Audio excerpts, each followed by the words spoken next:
너무나도 중요한 부활은 우리 기독교 사상의 가장 핵심적인 그런 단어가 바로 부활입니다. 여러분, 부활이 없으면 어떨까요? 사도 바울은 헛것이라고 했습니다. 애쓰는 것이 필요 없는 거예요. 부활이 없으면 아무런 필요가 없는 겁니다. 죽음에서 다시 사는 것이 없으면 우리는 헛고생을 하는 거다. 사도 바울은 그렇게 말을 했습니다. 여러분, 그리스 헬라, 여러분 그 헬라 시대라고 아시죠? 헬라 시대는 BC, 그러니까 예수님 오시기 전 약 한 400년 경에 그리스를 중심으로 해서 그 일어났던 게 헬레니즘이라고 해서 이제 헬라 영지주의자들도 뭐 발생하고 막 이랬던 그런 시대입니다. 그리스 헬라. 그 철학자들은 뭐라고 얘기를 했느냐? 육체는 악하다. 육체는 악하다. 영은 선하다. 이렇게 말했습니다. 그때 당시에 이 세상을 지배했던 철학은 바로 이거였습니다. 육체는 악하다. 영은 선하다. 혹시 지금도 그렇게 믿고 계신 분 계십니까? 육체는 악하고 더러워. 그리고 영혼은 선해. 이렇게 혹시 알고 계시거나 생각하고 계신 분들은 지금 이 시간부터 그 생각을 바꾸셔야 됩니다. 바꾸셔야 됩니다. 당시에는 우리 육체가 인간의 완전성에 방해가 된다고 생각했습니다. 그래서 영혼을 위해서 육체가 고통을 당해야 된다고 생각했습니다.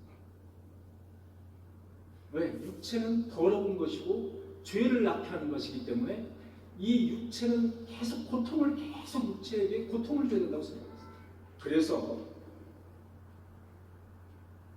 수도원이 생겨난 겁니다. 그래서 수도원이 생겨났어요. 고통을 주기 위해서. 외롭고 고통을 주기 위해서 어떤 사람은 동굴에 들어가서 거기서 기도하는 거예요. 여러분, 요즘도 기도원에 들어가서 혼자 기도하시는 분도 있어요. 왜? 육은 더러운 것이기 때문에 더러운 것을 보면 안 된다고 생각하는 거예요. 육은 더러운 거라고 생각하는 거예요. 오로지 영혼만 깨끗하고 선한 거라고 생각하는 거예요. 여러분, 마가복음 10장에 보니까 이런 말씀이 있습니다. 부활이 없다. 부활이 없다. 이것은 사두개인들의 말입니다. 여러분, 그 초대교회 시대는 기독교에 세 파가 있었습니다. 하나는 사두개파, 또 하나는 바리새파, 또 하나는 에세네파라고 있었습니다. 이 세 파가 있었는데 그 중에서 사두개파만이 어떻게 주장을 했느냐? 부활, 천사, 영혼 이런 거 없어. 이런 거 없다. 그래서 예수 그리스도께서 그들에게 너희는 뱀이요, 너희는 악한 존재라고 말씀하셨어요. 해처럼 무덤, 너희는 악한 존재라고 말씀하셨어요. 그래서 사두개파를 두고 말씀하신 겁니다. 마가복음 10장에 보니까 부활이 없다는 이 사두개인들이 예수께 와서 물으매 이런 말씀이 있어요. 부활이 없다고 믿는 사람들이 있어요. 사두개파. 그러나 바리새파는 앞에서 말씀드린 이 세 가지가 전부 존재한다고 믿었습니다. 그러나 바리새파는 가장 단점이 뭐였냐? 거룩한 척. 율법만 지키면, 모세 율법만 지키면 우리가 구원을 얻는다. 오직 그거였습니다. 그래서 율법 중심주의, 거룩한 척. 기도를 해도 여러 사람이 모인 곳에서 거룩하게 길거리에서 기도하는 거예요. 그게 바로 바리새파. 그럼 에세네파는 뭐예요?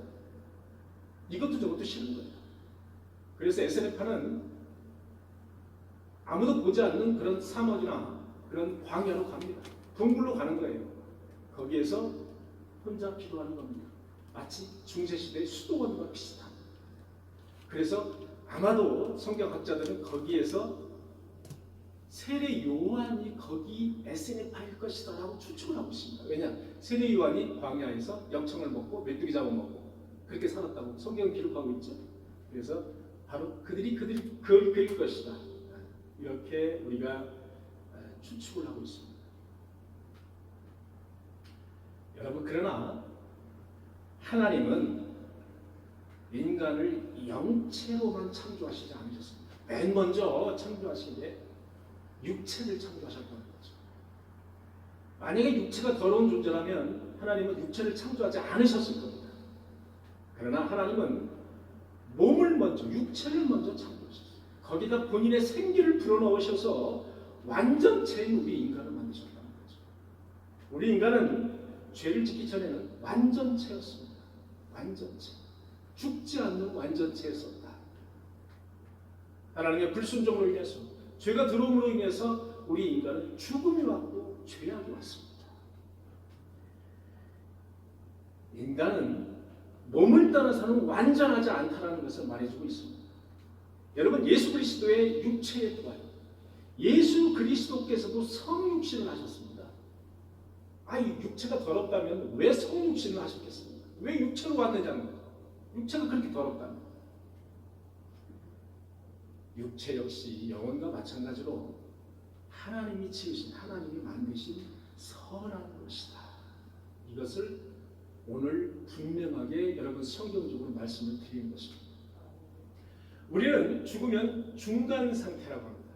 신학적으로는 중간 상태에 있다, 이렇게 말을 합니다.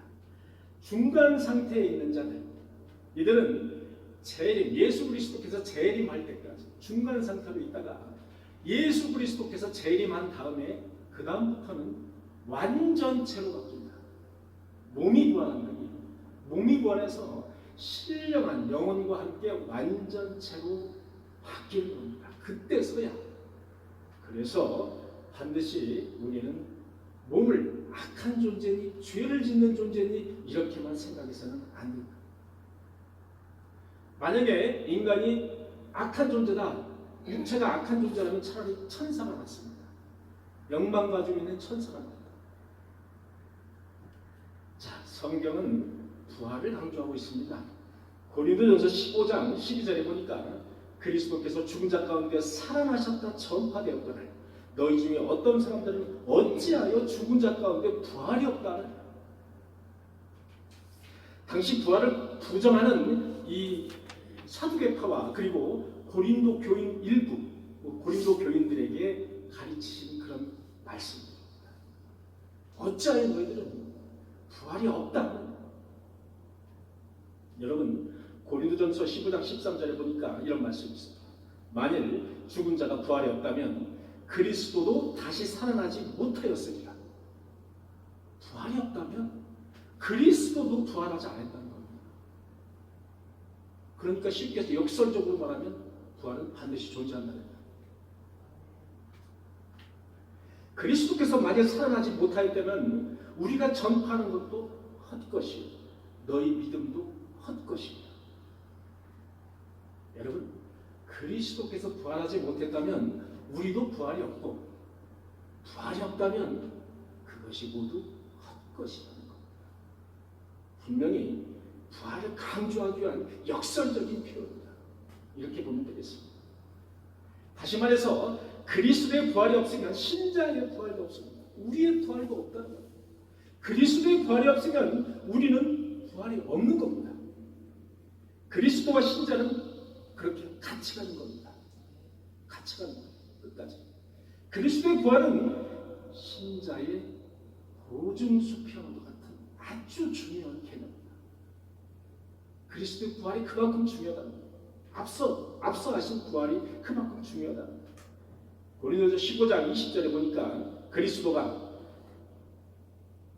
자는 자들의 첫 열매가 되신다고 했습니다. 그리스도는 죽은 자들의 첫 열매가 되시는 겁니다. 21절에 보니까 사망이 한 사람으로 말미암은 것처럼, 사망이 누구로 말미암은 것처럼? 아담 한 사람으로 말미암은 것처럼 죽은 자의 부활도 한 사람으로 말미암은 것. 그 한 사람이 누구죠? 예수 그리스도로 말미암은 겁니다. 부활은 바로 예수 그리스도께서 부활하셨기 때문에, 첫 열매가 되셨기 때문에 우리도 부활한다는 그런 개념적인 설명입니다.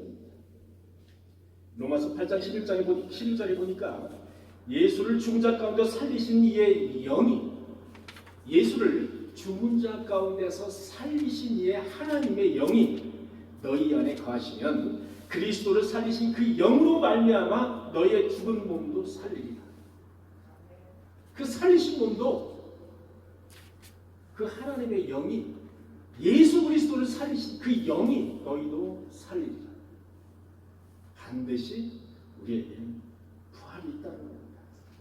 우리는 그리스도의 부활과 신자들의 부활 사이에 긴밀한 관계뿐이 아니라 신자들의 부활이 성령의 역사라는 사실을 우리는 성경을 통해서 분명히 알 수가 있습니다.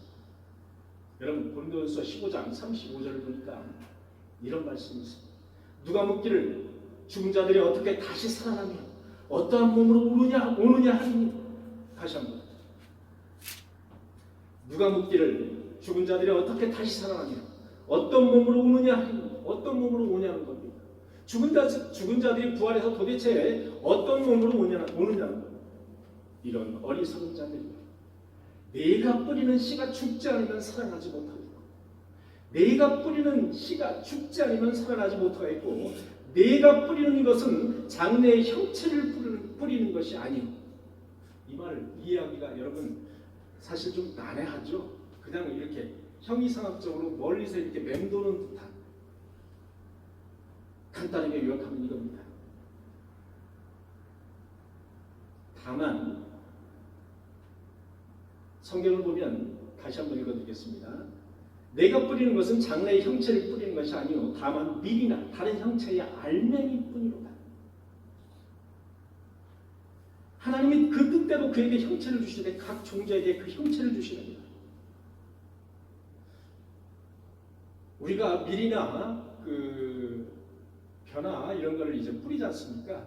근데 그런 걸 뿌릴 때 지금은 이제 우리가 뭐 과학 시대에 살고 있기 때문에 이제 이것이 어떻게 진행되리라고 다 알고 있습니다. 그런데 하나님께서 그 종자대로 그 형체를 주신다는 겁니다. 그래서 우리가 더 쉽게 풀이하면 우리가 죽어서 부활하는 그 부활체는 어떻습니까? 라고 지금 물어본 겁니다. 어떤 몸으로 오느냐라고 이렇게 물어볼 때 하나님께서 우리 종자, 우리 각 사람에게 주신 그 부활체대로 우리가 부활한다는 말씀입니다. 그 부활체가 어떤 부활체입니까? 할 때 성경에 나와 있지 않으면 과감하게 이야기하지 않아야 됩니다. 왜? 인간의 합리적인, 이성적인 머리로는 그것을 설명할 수 없기 때문에 그렇습니다. 성경에 나와 있는 것만 설명해요. 이 말씀을 요약하면 이렇습니다. 씨앗처럼 현재 몸이 죽지 않으면 부활의 몸으로 나타날 수 없다는 겁니다. 자, 씨앗은 땅에 심어지면 그 씨앗이 썩어집니다. 썩어져서 끝나는 것이 아니라 거기에서 생명체가 나옵니다. 사람 역시 마찬가지라는 겁니다. 사람은 이 땅에 왔으면 죽는 겁니다. 죽어서 썩어져야 다시 그 안에서 부활체로 나온다는 겁니다. 그것을 여기에 빗대서 밀에 빗대서 하신 말씀인 것입니다. 또 한 가지가 있습니다. 현재 우리 몸을 보고 부활의 몸이 어떤지 감히 상상하지 말라는 거예요. 감히 상상할 수 없다는 겁니다. 우리 몸이 지금 이 상태로 부활해서 우리 몸의 생각과 습성과 관습과 이런 것들이 그대로 부활될 것인지 아니면 어떻게 부활될 것인지 성경에 써있는 그 이상의 것을 우리는 가히 상상하지 말라는 것. 그의 주관자는 바로 하나님이시기 때문에 그렇습니다. 여러분 42절에서 44절 보니까 죽은 자의 부활도 그와 같으니 몸은 썩을 것으로 심고 썩지 아니할 것으로 다시 살아나. 이것도 약간 애매모호한 이렇게 금방금방 와닿지 않는 그런 말씀이에요. 고린도전서 15장 42절에서 44절을 제가 읽고 있습니다. 죽은 자의 부활도 그와 같으니 죽은 자의 부활도 그와 같다는 겁니다. 몸은 썩을 것을 심고 썩지 아니할 것으로 다시 살아난다는 거예요. 쉽게 얘기하면 죽음은 썩어질 우리 몸도 다시 살아날 때는 썩지 않는 몸으로 다시 이 말씀입니다. 쉽게. 우리 몸은 썩는데 썩지 않는 몸으로 다시 살아난다는 거예요. 부활이라는 것이. 우리는 그것을 분명한 개념을, 부활의 개념을 알고 있어요. 썩지 않는 몸으로 살아난다. 그것을 우리는 알고 있어요. 약한 것으로 심고 강한 것으로 다시 살아나리라. 우리 육체는 약하죠. 약한 것으로 심때 강한 것으로 다시 영생하는 것으로 다시 살아난다.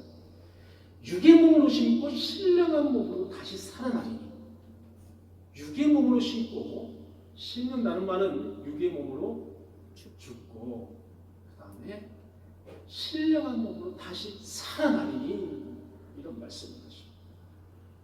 저와 여러분들은 육의 몸으로 심고 신령한 몸으로 다시 살아나는 저와 여러분들이 되시기를 간절히 축원합니다. 썩지 아니하는 몸, 강한 몸, 신령한 몸, 그것은 바로 그리스도와 함께하는 신자들의 모습이다. 부활체의 모습이다. 이렇게 볼 수가 있습니다. 여러분, 부활체의 모습은 어떨까요? 성경이 말하는 부활체의 모습은 어떨까요? 그 부활체의 모습은 만질 수도 있습니다. 느낄 수도 있습니다. 아픔을. 그 부활체로 먹을 수도 있습니다. 그리고 걸을 수도 있습니다.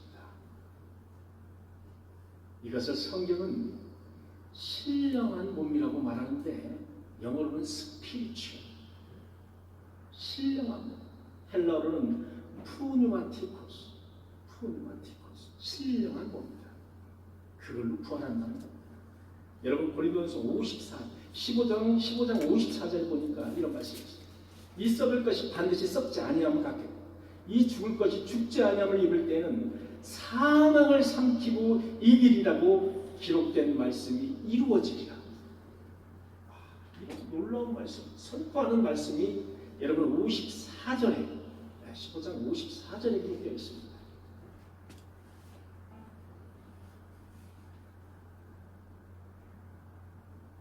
제가 오늘은 12시 반까지 해야 될 것 같으니까 여러분들 부활에 대해서 오늘 끝내려고 합니다.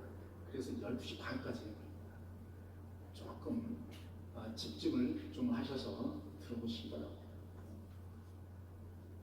중간에 좀 재밌는 그런 것도 있습니다. 자, 그러면 부활의 순서는 어떻게 될까요? 부활의 순서가 있지 않겠습니까? 우리 예를 들어서 오늘 이렇게 하나님 오신다면, 하나님 예수 그리스도께서, 성자 예수께서 오신다면 어떻게, 누가 먼저 들림을 받고 죽은 자는 어떻게 되고 어떻게 될까요? 부활은 어떤 순서가 있을까요? 순서가 있습니다. 부활의 순서가 있습니다. 여러분 다니엘서 12장 2절 보니까 땅의 티끌 가운데서는 자는 자 중에서 많은 사람이 깨어나 영생을 받는 자도 있겠고 수치를 당하여 영원히 부끄러움을 당하는 자도 있을 것이며. 여러분 부활할 때 죽은 자는 구원받는 자와 구원받지 못하고 유기된 자가 한꺼번에 부활이 된다는 사실을 말하고 있습니다. 어떤 사람은 이 구절을 가지고 구원받는 자가 먼저 부활을 하고 1000년 후에 유기된 자가 나중에 부활을 하고 이렇게 1000년의 간격이 있다, 이렇게 말하는 성경학자도 상당히 있습니다. 그러나 성경은 분명히 말하기를 어떤 사람은 이 중에서 어떤 사람은 깨어나 영생을 받는 자도 있고 어떤 사람은 수치를 당하고 영원히 부끄러움을 당하는 자도 있겠거니와. 이렇다면 분명히 한꺼번에 유기당하는 자와 구원받는 자가 부활한다. 그죠? 틀림없습니다. 또 한 구절이 있습니다. 요한복음 5장 28절을 보니까 이를 놀랍게 여기지 말라. 무덤 속에 있는 자가 다 그의 음성을 들을 때가 오나니. 여러분 무덤 속에 있는 자가 다 그의 음성을 들을 때가 오나니 선한 일을 행하는 자는 생명의 부활, 악한 일을 행한 자는 심판의 보화로 나오리라. 자, 이 성경 구절을 읽어보면 여러분들 악한 일을 행한 자가 먼저 부활하고, 예를 들어서 천년 있다가 선한 일을 행한 자가 부활합니까? 안 그렇습니다. 선한 일을 행하든 악한 일을 행하든 무덤 속에서 잠자는 자는 그의 음성을 들을 때가 오나니, 이렇게 성경은 기록하고 있습니다. 여러분, 데살로니가 전서 4장 16절에 보니까 주께서 호령과 천사장의 소리와 하나님의 나팔 소리로 친히 하늘로부터 강림하리니 그리스도 안에서 죽은 자들이 먼저 일어나고 그 후에 살아남은 자들도 그들과 함께 구름 속으로 끌려올려 공중에서 주를 영접하리라 하신다. 이 말씀은 마치 그리스도 안에 있는 사람이 먼저 일어날 것처럼 그렇게 말씀하는 것 같습니다만 사실은 그렇지 않습니다. 사도 바울이 이 말씀을 할 때 그리스도 안에서 있는 자들이 일어난다는 겁니다. 그래서 전체적인 부활의 순서를 보면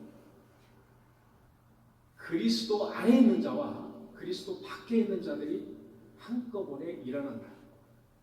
자, 그 다음에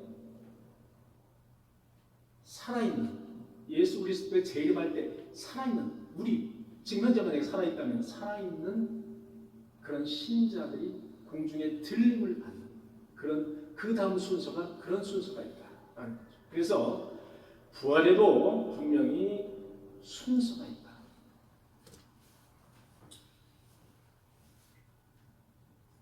자, 부활은 죽은 자만이 대상이 아니라 산자도 부활의 대상이다. 산자.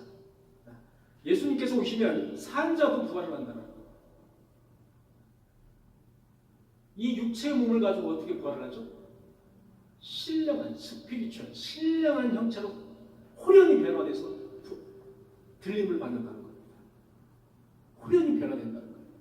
하나님의 나팔 소리와 함께. 자, 고린도전서 51장 15장 51절 52절을 보니까 이런 말씀이 있어요. 보라, 내가 너희에게 비밀을 말하노니.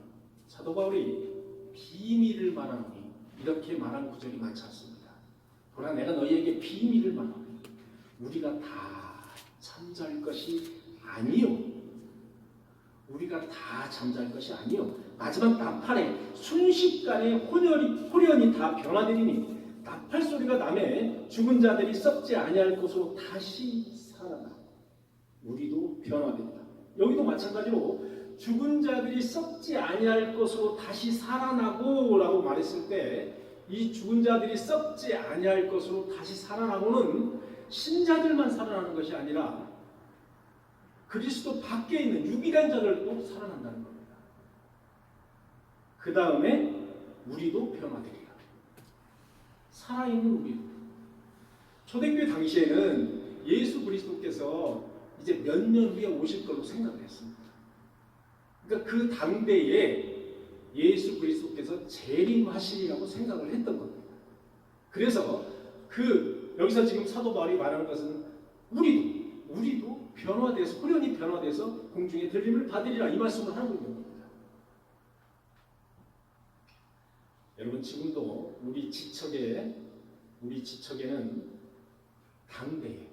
당대에 여러분, 우리 살아있는 이 당대에 예수 그리스도께서 재림하니까 여러분들 몸을 건강하게 이렇게 운동도 열심히 하시고 건강하게, 그리고 유기농 음식만 먹고 몸을 건강하게 오래 이렇게 버티셔야 됩니다라고 주장하는 이단들이 바로 주위에 있다. 바로 지척에 있다는 겁니다. 여러분, 그것은 성경적이 아닙니다.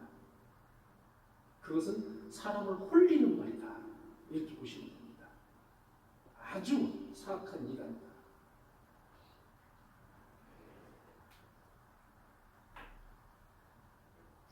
우리가 썩을 몸에서 썩지 않을 몸으로 변화된다는 것은 매우 중요하다. 데살로니가전서 4장 16절에 보니까 우리는 그 후에 즉시 신자의 휴거가 된다. 신자로서 휴거가 된다는 거예요. 이 휴거라는 말은 사실은 종말론적인 그런 개념의 그 단어입니다. 그러나 우리가 알아듣기 쉽게 하기 위해서 휴가라는 말을 쓰지, 우리가 공중에 들림을 받는다라 이렇게 이제 우리가 설명하는 말을 쉽게 이제 휴가라고 이렇게 말을 하는 겁니다. 사실은 휴가라는 말을 우리가 잘 쓰는 것은 사실 적절치 않습니다. 왜냐하면 휴가라는 말이 성경에 뭐 휴거 이런 말이 없기 때문에 그렇습니다. 자, 그러면 부활의 몸의 상태는 어떨까요? 부활의 몸의 상태. 자, 누가복음 24절에 보니까 이런 말씀이 있더라고요. 제자들이 엠마오로 이제 갑니다. 예수님이 이제 부활을 하셨어요.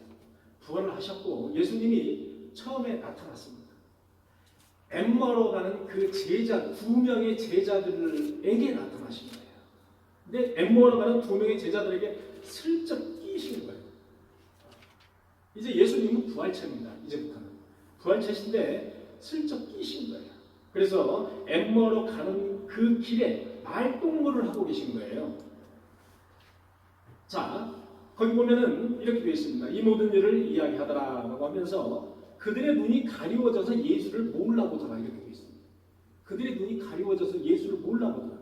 예수께서 살짝 이렇게 끼어드는 겁니다. 너희가 무슨 말들을 지금 하고 가느냐? 그랬더니 도대체 당신은 예루살렘에 있으면서 당신이 예루살렘에 무슨 일이 있었는데 당신 혼자만 모르는구나.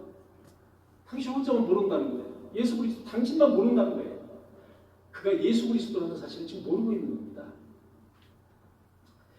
예수가 십자가에 못 박혀 죽었는데 사흘 만에 그 신체를 보지 못했고 천사들이 말하기를 그가 다시 살아나셨다 그렇게 말을 한다. 그렇게 이제 예수님과 같이 동의하면서 예수에게 면박을 하는 겁니다. 예수님에게, 부활하신 예수님에게.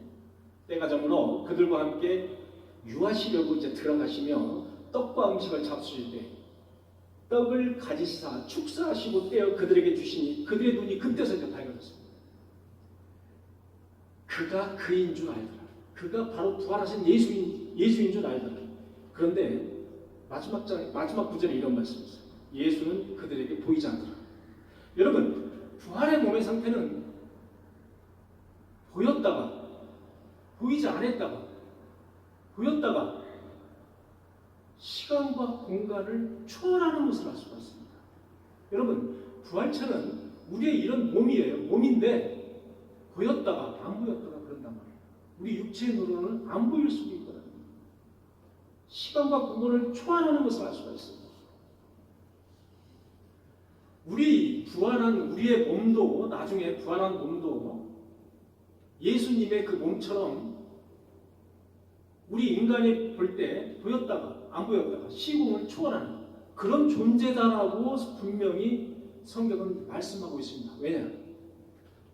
예수 그리스도가 부활의 천년이기 때문에 우리도 똑같이 부활하기 때문에 그 천년이처럼 그럴 것이다라고 분명히 말씀을 하고 있는 겁니다. 빌립보서 3장 20절에 보니까 바울은 신자들의 부활한 몸이 예수 그리스도의 부활한 몸과 비슷할 것이다라고 가르칩니다. 이렇게 되어 있습니다. 그러나 우리 시민권은 하늘에 있는 자, 자기로부터 구원하는 자, 곧 예수 그리스도를 기다리노니 우리의 낮은 몸을 자기 영광의 몸의 형체와 같이 변하게 하시리라. 우리 낮은 몸을 우리 인간을 낮은 몸이라고 표현했습니다. 사도 바울은 우리의 낮은 몸을 자기 영광의 몸의 형체와 같이 예수 그리스도의 몸의 형체와 같이 변하게 하시리라. 자, 그러니까 우리의 부활체도 역시 마찬가지로 예수 그리스도의 부활체와 똑같을지는 모르겠습니다만 사도 바울의 말을 빌면 비슷하게 변하게 하리라. 그렇죠? 우리의 부활체는 예수 그리스도의 부활체와 비슷하게 변한다. 이 말은 틀림없습니다. 성경적인 말이죠. 신자들의 몸은 그리스도의 영광의 몸처럼 변할 것이고 죽음을 포함한 죄의 모든 결과가 예수 그리스도의 보혈의 피와 그분의 구속하심으로 모두 다 제거가 되어 있는 그 상태, 그 상태가 바로 우리 몸이 부활된 상태라는 것입니다. 즉 우리가 부활하면 영혼도 몸도 그리스도 매우 흡사한 모습으로 닮은 그런 모습으로 우리가 변해 있을 것이라는 것을 성경은 말하고 있습니다. 여러분 요한복음 21장 4절에 보니까 이런 말씀이 있습니다. 날이 새어갈 때에 예수께서 바닷가에 서셨으나 날이 새어갈 때 예수께서 바닷가에 서셨다는 거예요. 여러분 이 말씀을 가지고 자유주의 신학자들은 예수께서 바닷가에 서신 것이 아니라 바닷가 제일 끄트머리 그 뚝에 서셨다라는 말이다라고 말하고 있습니다. 그러나 성경은 예수께서 바닷가에 서셨다고 말하고 있습니다. 바닷가에. 부활체는 이렇게 물리적으로 어떤 시공을 초월하는 그런 능력입니다. 그래서 바닷가에 설 수가 있다는 겁니다. 이 부활체는. 제자들이 예수인지는 알지 못하고 제자들이 예수인지는 알지 못하죠. 바닷가에 누가 서 있으니까 그게 예수님인 걸 생각을 하지 못하는 겁니다. 물고기를 잡은 제자들과 함께 누가복음 24장 30절에 보니까 그들과 함께 음식을 잡수실 때 자, 부활체는 음식을 먹지 못하는 걸로 알고 있습니다. 그러나 부활체는 음식을 먹을 수가 있습니다. 예수 그리스도께서 음식을 함께 잡수실 때 이렇게 되어 있습니다. 부활체일지라도 음식을 맛볼 수가 있다는 겁니다. 떡을 가시다 축사하시고 축사도 하실 수 있습니다. 행동도 할 수가 있습니다. 떼어서 그들에게 주시니 똑같이 행동을 할 수 있습니다. 그들의 눈이 밝아져 그인 줄 알아보더니 예수는 그들에게 보이지 않으시는지라 갑자기 사라질 수도 있습니다. 이것이 바로 성경이 말하는 부활체의 모습입니다.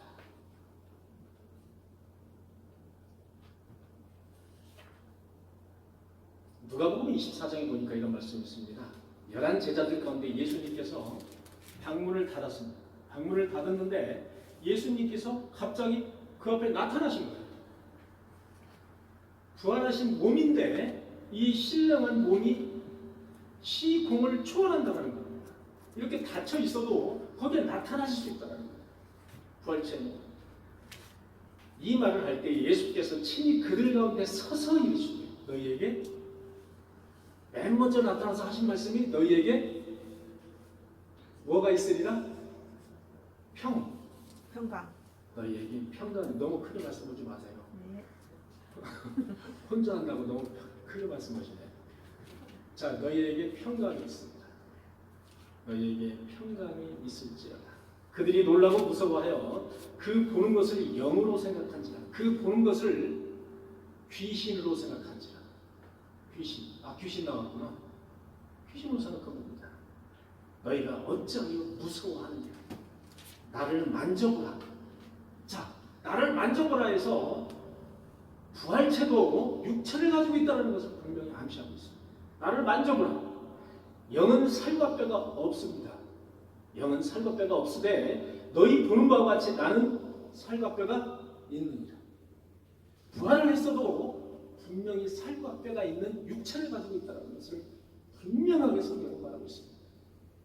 제자들이 놀랍게 여길 때 이르시되 여기 무슨 먹을 것이 있느냐 하시니 이에 구운 생선 한 토막을 드리니 받으사 그 앞에서 어떻게 하시더라? 잡수시더라. 여러분 부활체는 먹을 수도 있습니다. 부활체가 못 먹는 것이 아닙니다. 부활체가 영체가 아니라는 거예요. 육체를 가지고 있다는 겁니다. 그래서 부활체도 이렇게 먹을 수도 있다. 여러분 부활의 몸은 새롭게 창조된 몸이 아니라 부활의 몸은 질적으로 변화된 몸입니다. 그래서 이것을 헬라어로 카이노스의 몸이라고 이야기합니다. 새롭게 하나님께서 창조하신 몸이 아니라 변화된 몸에 질적으로 변화된 몸이다. 카이노스의 몸이다. 이렇게 말씀을 합니다. 엠마오로 가는 제자들 그 앞에 예수 그리스도께서 나타났습니다. 시간과 공간의 제약을 받지 않는 그런 모습, 순간적으로 사라졌습니다. 또 순간적으로 나타나십니다. 이런 육체와 영체를 동시에 갖고 있는, 또 동시에 활용할 수 있는 그런 몸이 바로 부활체의 몸이다. 그런데 말입니다. 우리 육체의 몸, 현재 가지고 있는 육체의 몸과 이렇게 연속성을 가지고 있는 그런 경우도 있습니다만은 불연속성을 가지고 있는 경우도 있습니다. 성경에 보면 이런 말씀이 있어요. 마태복음 22장에 보니까 부활 때는 장가도 아니가고 시집도 아니가고 하늘에 있는 천사들과 같으니라. 여러분, 부활 때는 장가도 아니가고 시집도 아니가고 하늘에 있는 천사들과 같으니라. 쉽게 얘기하면 뭐예요? 천사들은 어떻게 한다? 시집과 장가를 안 간다라는 거예요. 우리도 부활하면 어떻게 된다? 시집과 장가를 안 간다. 성경은 분명하게 기록하고 있어요, 여러분.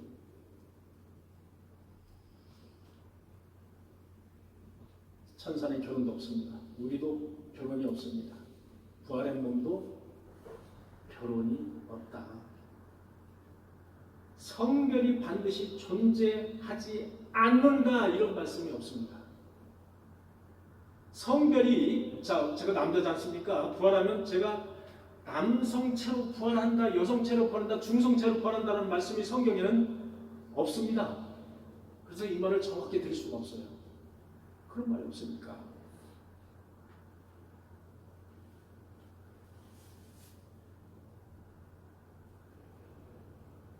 결론은 뭐냐? 결혼이 없고 시집도 없고 장가도 없다는 말은 제2세가 태어날 필요가 있다 없다? 없어. 없다라는 말입니다. 임신이 있다 없다? 없다라는 말입니다. 제2세가 안 태어난다는 거예요. 그걸로 족하다는 거예요. 이제 그것으로 끝이라는 거예요. 더 이상 2세가 존재하지 않는다. 그런 세상이 바로 천국의 세상입니다. 여러분, 부활을 믿지 않는 사두개인들이 이렇게 질문을 합니다. 예수님이 부활을 이제 강조를 하시다 보니까 부활을 믿지 않는 사두개인들이 예수님에게 도발적인 질문을 합니다.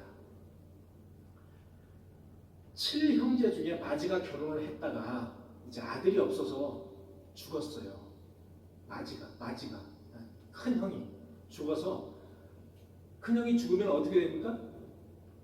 두 번째 동생이 이제 자녀가 없기 때문에 형사 취수를 하게 되죠. 형사 취수를 하게 됩니다. 그것이 바로 기업물을 짜, 성경에 보면 기업물을 짜다. 우리도 형사 취수제도가 있었죠. 고려 시대에 형사 취수제도가 있었습니다. 그런데 두 번째 결혼했는데 또 두 번째 그 형제가 죽었어요. 그래서 세 번째 결혼했어요. 세 번째가 죽었어. 그래서 또 결혼했어요. 결혼했어. 그래서 7명하고 다 결혼했네. 자, 이렇다고 가정할 때 예수 당신이요, 천국에서는 누가 남편이고 누가 부인입니까? 이렇게 물어본 거예요. 한마디로 얘기해서 예수를 골탕 먹이려고 그렇게 물어본 겁니다. 이것이 바로 사두개인들의 질문이었습니다. 마가복음 12장 25절에 보니까 사람이 죽은 자 가운데서 살아날 때에는 장가도 아니가고 시집도 아니고 하늘의 천사와 같으니라. 너희가 크게 오해하였도다.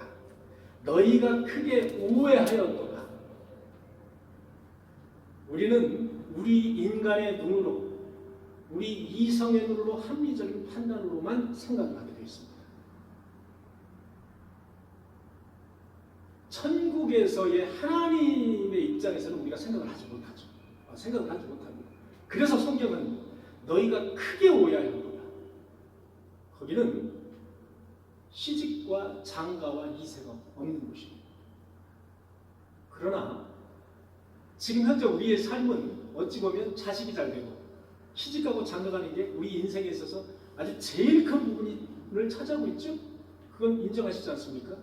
그럼 이 제일 큰 부분, 이것의 즐거움을 느끼는데 이것이 없으면 어떻게 천국도 별 볼 일 없는 곳이 아니야?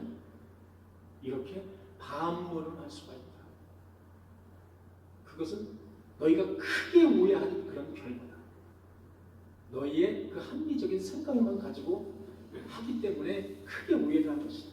여러분, 이 부분에 대해서 아주 유명한 신학자 매튜 헨리라는 사람이 있습니다. 이 매튜 헨리가 이 부분에 대해서 이렇게 말했습니다. 많은 다른 목적들 중에서 결혼은 이 세상에서 죽음의 목적에 부합한다. 많은 다른 목적 중에서 이 결혼이라는 것은 죽음이라는 것의 목적에 부합한다는 거예요. 본질적인 이유는 결혼을 통해서 예수 그리스도와 교회를 비추는 거울이 되고 성적인 죄를 피하니 이 땅에 매울 자손을 낳기 위함이다. 맞습니까? 맞죠? 어찌 보면 매튜엔니가 말한 이 말이 맞습니다. 우리가 결혼하고 자손을 낳는 이유가 뭡니까? 그 공간을 메꾸기 위한 겁니다. 이 땅에 메울 그 자손을 낳는 겁니다. 이들 중 생식의 목적은 이 세상에서 부모의 죽음으로 인해서 생겨난 구멍을 메운다.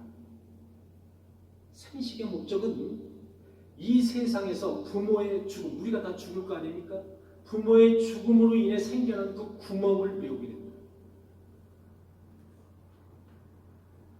그러나 천국에서는 죽음이라는 개념이 없다.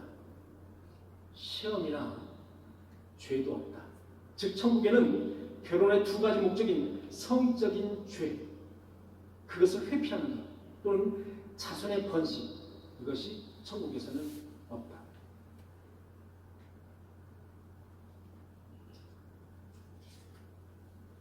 그러나 많은 신학자들은 이렇게 말을 합니다.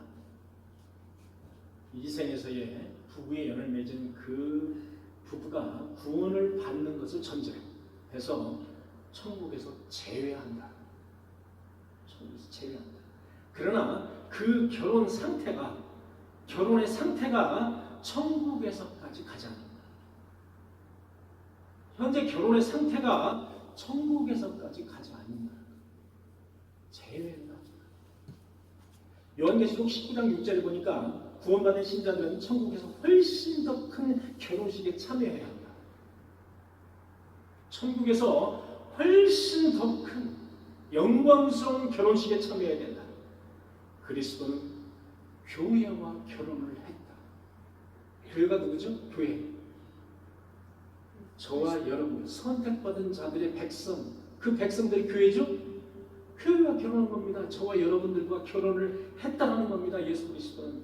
우리 모두는 그리스도의 희고이기 때문에 그런 영광스럽고 큰 결혼잔치에 참여를 해야 되기 때문에 그곳에는 우리 인간에서의 부부연 만날 수는 있으나 그 연이 이어지지는 않는다. 이것이 성경적이다. 또 하나 있습니다. 고린도전서 6장 13절에 보니까 이런 말씀이 있습니다. 음식은 배를 위해 있고 배는 음식을 위하여 있으니 하나님은 이것저것을 다 폐하십니다. 음식은 우리의 배를 위하여 있죠. 배가 고프다고 소리를 내면 우리는 음식을 먹어야 됩니다. 그리고 배는 무엇을 위하여 있습니까? 음식을 위하여 있습니다. 음식을 소화시키고 거기서 에너지를 얻으라고 배가 있는 겁니다. 하나님이 이것저것을 다 폐하시고 무슨 말씀입니까? 천국은 쉽게 얘기하면 음식을 먹어서 소화시키는 이런 과정, 또 화장실을 가는 이런 과정이 없다. 이런 말씀을 하고 있는 겁니다. 이것저것을 다 폐하십니다. 음식은 배를 위하여 있고 배는 음식을 위하여 있는데 하나님은 이것저것을 다 폐하십니다. 이것을 유추하면 우리가 음식을 먹기는 먹되 이 음식을 통해서 에너지를 얻고 이 에너지를 다 얻으면 이것을 다시 배출하고 이런 과정, 소화의 과정, 이것이 천국은 없다라는 말씀이다라는 거예요. 그 밖에 성경을 보면은 고린도전서 또는 요한계시록을 보면은 천국은 싸움과 악함과 욕됨이 없다. 죽음과 눈물과 애통함과 울부짖음과 고통이 없다. 이것이 천국입니다. 여러분, 누가복음 16장에 부자와 나사로의 비유가 있습니다. 부자와 나사로입니다. 부자가 아브라함과 대화하는 장면이 있습니다. 그죠? 천국과 지옥에서는 서로 볼 수 있다. 서로 볼 수 있다. 이게 성경적입니다. 천국과 지옥은 서로 볼 수 있다. 이게 성경적입니다. 그죠? 아브라함과 부자가 대화하고 있습니다. 여러분, 얼마나 큰 구렁텅이가 있는지 모르겠으나 이것도 가능하다. 천국은 대화도 가능하다. 대화를 하려면 대화도 가능하다. 아브라함이 대화를 하고 있지 않습니까? 대화도 가능하다. 그리고 이 생에서의 삶을 천국이나 지옥에 가서도 똑똑히 다 기억하고 있다. 우리가 지금 생활하고 있는 습관 또는 우리가 경험했던 이 경험들을 다 기억하고 있다. 거기 신령체로, 우리가 영체로 신령한 몸으로 부활한다 해서 뭐 이런 추잡하고 무슨 이런 그 영광스럽고 이 생에서 이런 갖가지 경험들을 싹 다 잊어버리고 좋은 것만 기억하느냐? 아니다라는 겁니다. 다 기억하고 있다는 거예요. 그래서 부자가 이런 말을 합니다. 내 형제가 5명이 있는데 이곳에 오지 못하도록 나사로를 내 집에 보내서 경고 좀 하게 좀 나사로를 내 집에 꼭 좀 보내주십시오라고 아브라함에게 말하는 대목이 있어요. 그 얘기는 뭘까요? 내 집에 5 형제가 있다는 것도 다 기억하고 있다는 거예요. 여기 오면 절대로 안 된다는 것도 다 경각심을 기억하고 있다는 거예요. 지옥에 가서도. 역시 천국에서도 마찬가지일 겁니다. 다 기억하고 있다는 거예요.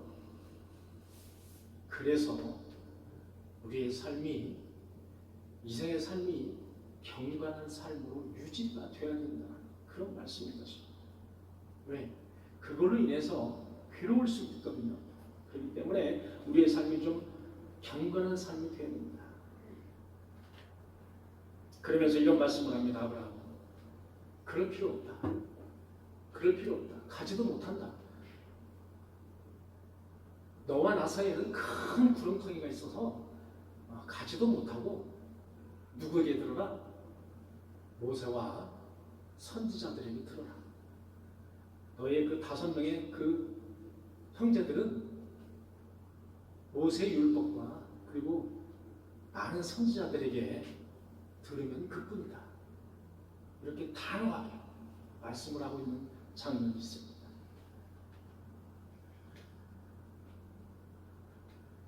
여러분, 제가 이건 성경적인 그런 말씀, 꼭 성경적인 말씀은 아닙니다. 그런데 이 외의 말씀입니다만 제가 이제 감명 깊게 여러 번 아주 수차례 걸쳐가지고 제가 읽은 그 스베덴 볼이라는 그 과학자, 아주 유명한 18세기 과학자인데, 이 과학자가 이제 아주 유명한 신학자로 변신을 했습니다. 부활 이후에는 반드시 하나님의 심판입니다.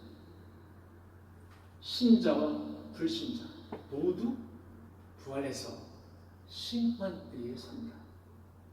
그러나 유기된 자, 악한 자, 악인의 심판 때는 심판을 위한 심판입니다. 그러나 선택받은 자의 심판은 구원을 위한 심판입니다. 구원을 위한 심판입니다. 우리가 지은, 이 세상에서 지은 그 죄들은 예수 그리스도의 보혈로 덮여진다. 그런 말씀을 다음 주부터 심판에 대한 말씀, 여러분과 함께 말씀을 나누도록 하겠습니다. 사랑하는 성도 여러분, 여호와의 그날을 기대하면서 늘 우리는 경건한 마음으로, 선한 행실로, 그리고 겸손한 마음으로, 그리고 감사하는 마음으로 사는 그런 저와 여러분들이 되시기를 간절히 축원합니다. 우리에게 향하신 여호와의 인자하심,